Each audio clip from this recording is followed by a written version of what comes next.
Hello students, today we are going to start 14th chapter of class 8 factorization, and first question of exercise 14.1 is find the common factors of the given term, and first part is 12x, 36. So student, to find out common factors, first we have to find out factor of the each term. Our first term is 12x.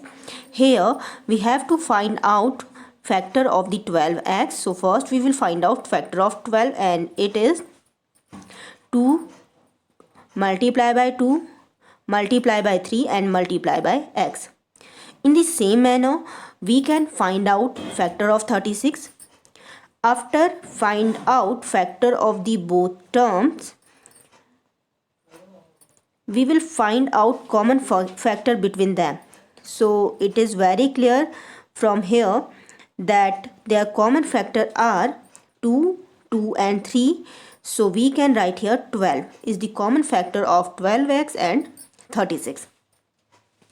Second part of this question is 12y and 22xy. Again, first we will factorize our both the terms. Factorization of our first term is 12 multiplied by y, and factorization of our second term is 2 multiplied by 11 multiplied by x and multiplied by y. After factorize both the terms, we will circle our common factor. So our common factors are 2 and y. So we can write here 2y.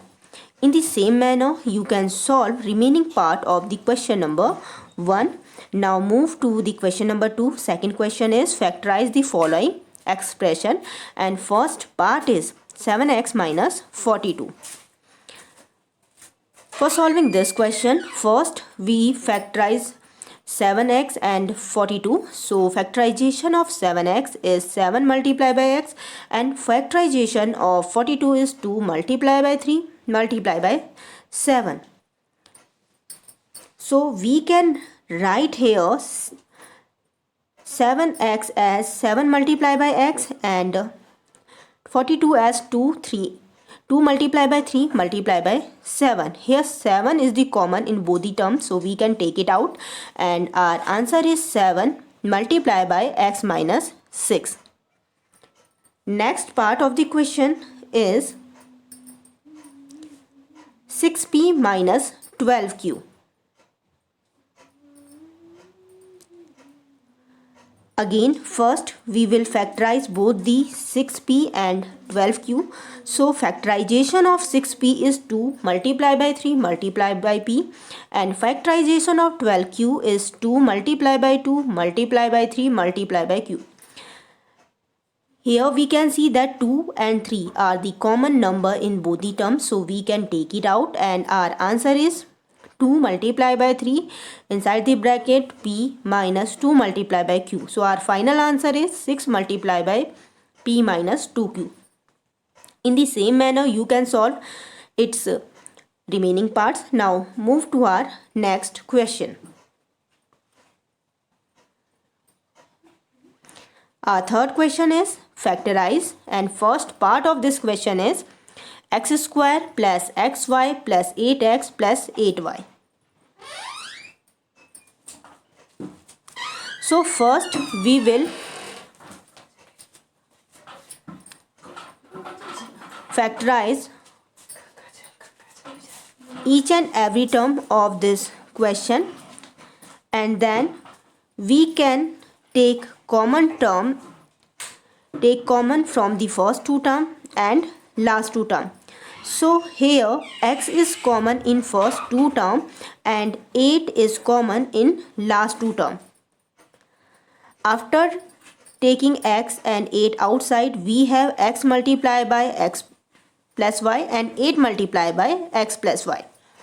Now in the first term and second term, x plus y is common, so we can take it outside, and our answer is x plus y and x plus 8. In the same manner you can solve its remaining parts.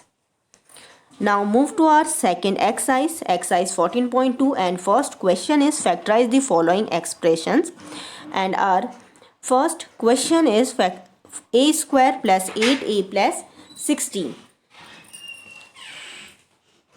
Solving this exercise, first we have to know about some basic identities, and our first identity is a plus b whole square, and solution of this identity is a square plus twice of ab plus b square.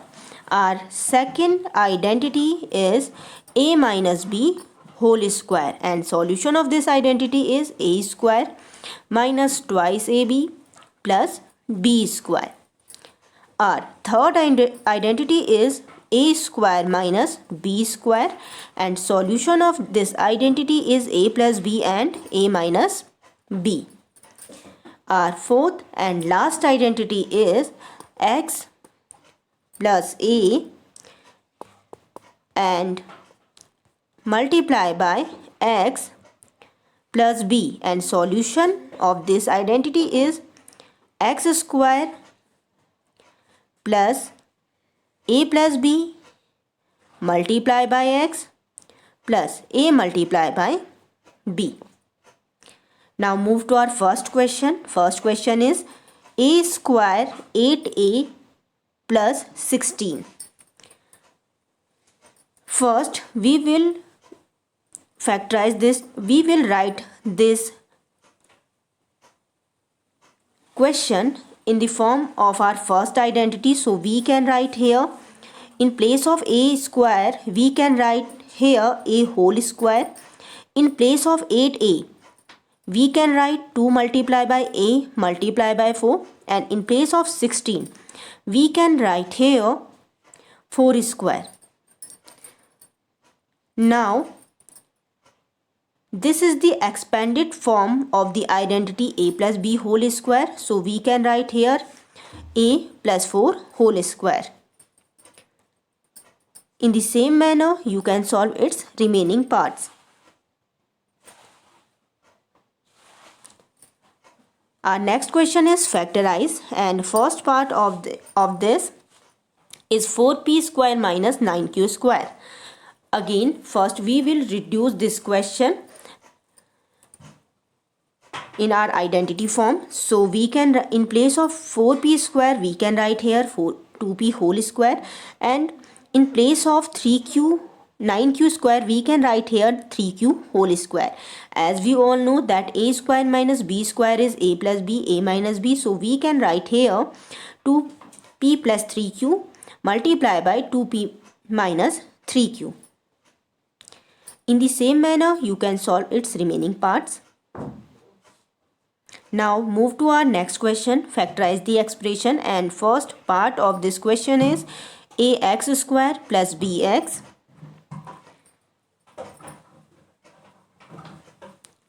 So here first we have to factorize both the term of this question. So factorization of first term is a multiply by x, and factorization of the second term is b multiply by x.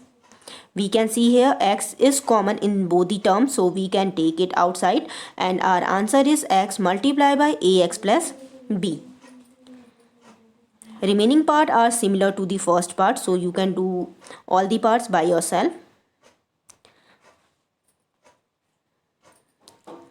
Now move to the fourth question, and fourth question is a raised to the power 4 minus b raised to the power 4. Again, first we reduce this question, and we will modify this question as per our identity, and we can write a raised to the power 2 whole power 2 in place of a raised to the power 4, and we can write b raised to the power 2 whole power 2 in place of b raised to the power 4. Now we can see here that it become a square minus b square, so we can write here a plus b and a minus b. Now again we can break a square minus b square as a plus b and a minus b. So our final answer is a minus b, a plus b multiply by a square plus b square. In the same manner you can solve its remaining parts. Now move to the fifth question of this exercise, and fifth question is factorize the following expression, and first part of the question is p square plus 6p plus 8.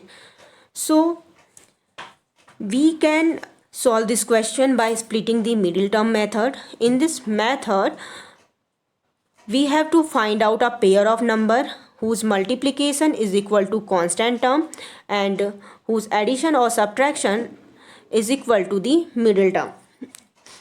So here we can see that 8 is equal to 4 multiplied by 2 and 4 plus 2 gives us 6. So we can write here p square plus 6p plus 8 as p square plus 2p plus 4p plus 8. In the next step, we can take common from the first two term and last two term. So we can take p common in the first two term and we can take 4 common in the last two term. And now we can take common p plus 2 in the first and second term. So our answer is p plus 2 and p plus 4.